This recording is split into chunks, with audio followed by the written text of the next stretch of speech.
Kita buat dengan rela hati, tak ada tekanan, insya-Allah. Dengan siapa kita berkawan hari ini?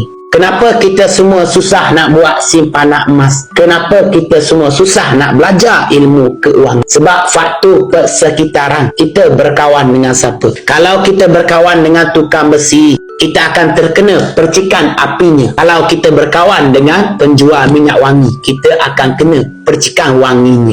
Jadi tuan puan nak berkawan dengan saya, nak mula menabur emas, bolehlah berkawan dengan saya. Saya akan pastikan tuan puan ada tabungan emas. Mungkin saya tak mampu nak bimbing tuan puan menjadi pelabur emas, tapi cukuplah sekadar kita menjadi penyimpan emas biasa, gold saver. Simpan sikit-sikit sahaja. Ada 100 kita boleh menabung 100. Ada 200 kita boleh menabung 200. Itu pun tak ada komitmen bulanan, tak ada tekanan.